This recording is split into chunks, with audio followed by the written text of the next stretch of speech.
भरपूर लेअर सुटणारी खारीसारखी मस्त अशी क्रिस्पी गव्हाच्या पिठाची खारी शंकरपाळी पाहणार आहे. याला मटरीसुद्धा म्हणतात. तर हा व्हिडिओ शेवटपर्यंत पहा. नमस्कार, रॉयल किचन मराठीमध्ये आपले सर्वांचे मनापासून स्वागत. खारी शंकरपाळी बनवण्यासाठी एका बाउलमध्ये 1 वाटी चाळून गव्हाचं पीठ घेतलेलं आहे.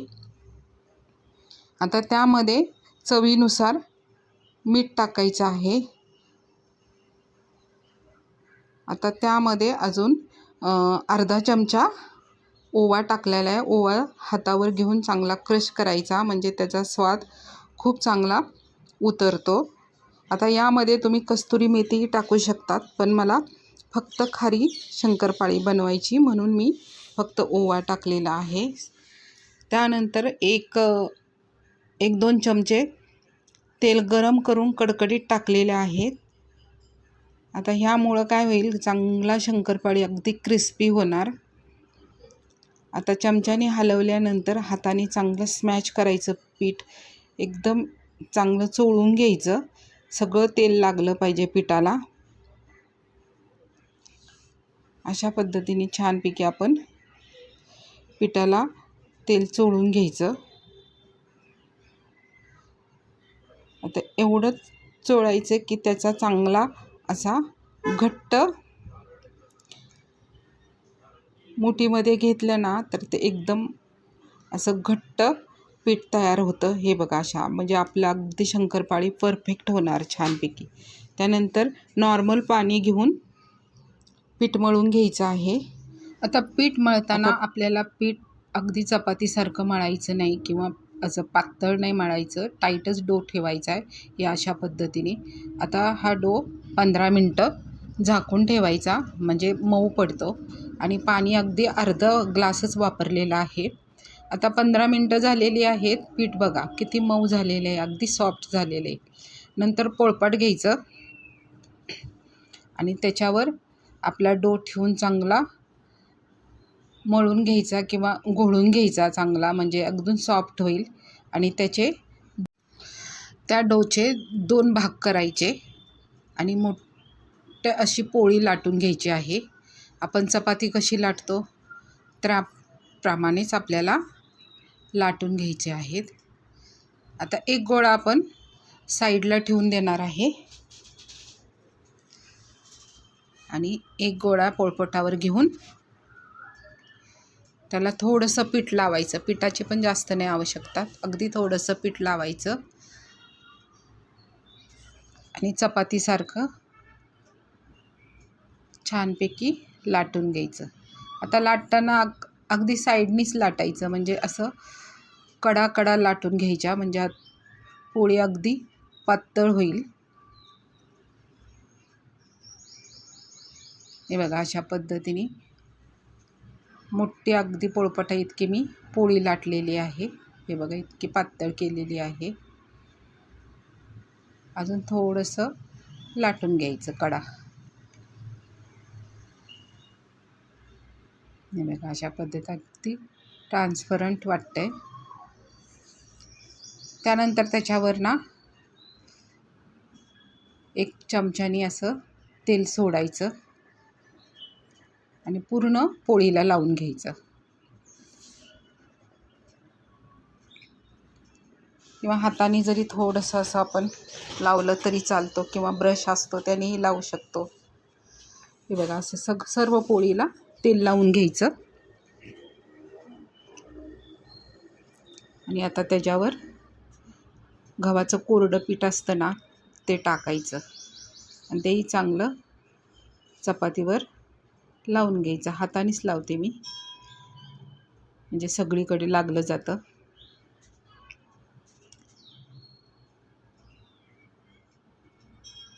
आता हे लावणं गरजेचं आहे. आपल्याला खारीचे लेअर काढायचे आहेत. आता एक साईड घ्यायची, ती फोल्ड करून घ्यायची आणि दुसरी साईड ती फोल्ड करून घ्यायची दुसरी साईडनी, आणि त्यालाही तेल लावून घ्यायचं. हे बघा अशा पद्धतीने त्यालाही तेल लावून घ्यायचं.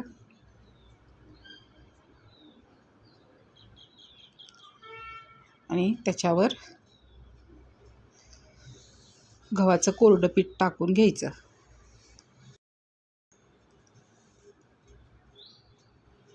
नंतर दुसरी साईड घ्यायची, ती फोल्ड करायची आणि या साईडचे बी फोल्ड करून असा स्क्वेअर आकार द्यायचा आणि त्याच्यावर तेल लावून घ्यायचं.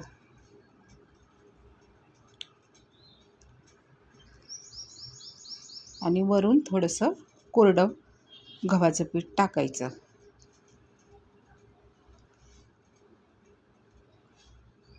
आता काय करायचं, हे लाटून घ्यायचं आपल्याला थोडं.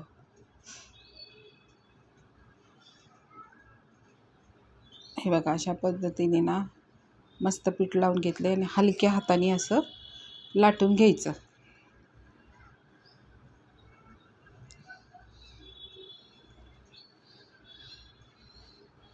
असं फार मोठी नाही करायची, फक्त असं हलक्या हाताने लाटून घ्यायचं आणि स्क्वेअर आकारच ठेवायचा. फक्त इक्वल करायचं चारही बाजूनी, म्हणजे थोडं कमी जास्त असं व्हायला नको म्हणून चारही बाजूनी असं लेवलनी पोळी लाटायची. आता त्यालाही तेल लावून घ्यायचं पोळीला.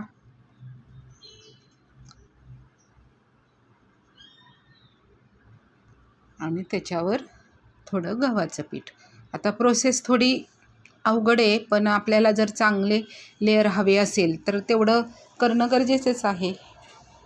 आता ते एक फोल्ड करायचा आणि त्याच्यावर एक बाजू ठेवून आता ते लाटून घ्यायचं. आता हे लाटताना ना अगदी हलक्या हाताने लाटायचं. हे बघा असं हलक्याच हाताने फक्त आपल्याला प्रेस करायचे, जास्त पण नाही त्याला हे करायचं. आकार फक्त थोडासा असं जाडसर आहे ना, ते थोडंसं पातळ करून घ्यायचं हलक्या हाताने. लाटणं पण अगदी हलक्या हातानेच मी ठेवत आहे त्या पोळीवर.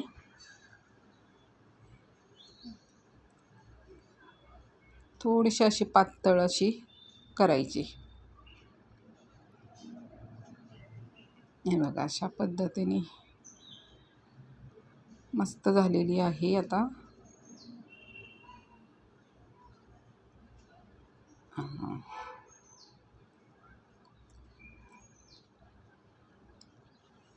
लेवलमध्येच करायचे सर्व, म्हणजे आकार ना शंकरपाळीचा चांगला येतो. त्यानंतर एक चाकू घ्यायचा किंवा पिझ्झा कटर असेल तो घ्यायचा आणि त्यांनी असं 1-1 इंचाचे कट करून घ्यायचे. हे बघा अशा पद्धतीने आपण शंकरपाळी किंवा मटरी, हे बघा किती लेअर आहेत. आता हे लेअर ना तळल्यानंतर खूप असे सुटत जाणार आहेत. नंतर काढून घ्यायचं आणि आता दुसरा पण गोळा आहे ना,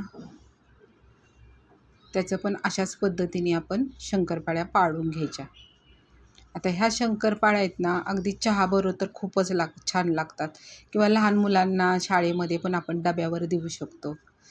आता नंतर कढईत काय करायची, गॅसवर ठेवायची आणि त्याच्यावर तेल तापवलं की मग ह्याच्यात शंकरपाळी सोडून द्यायची. आता मी तशा 2 अशा गोळ्यांच्याच एका वाटीचीच शंकरपाळी तयार केलेली, त्यामुळं मी जास्त तेल टाकलेलं नाही आहे. जेवढं लागतं तेवढंच टाकलेलं आहे. आता ह्याच्यामध्ये जेवढे मावतील तेवढ्या शंकरपाळी सोडून दिलेली आहे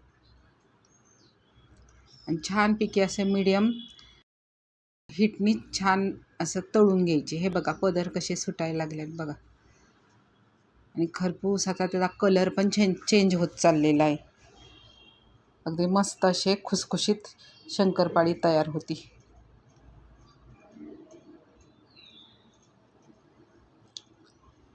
बघा आता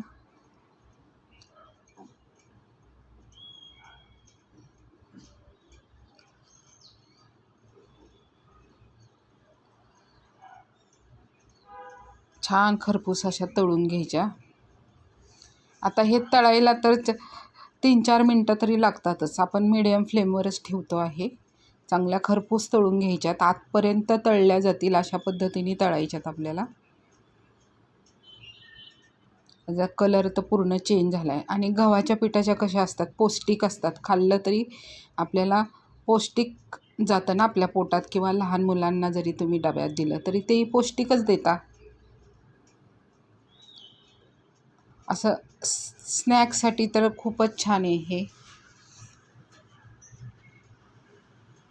मस्त अशा खरपूस शंकरपाळी. कलर बघा किती सुंदर आला आहे त्याचा, ब्राऊन कलर.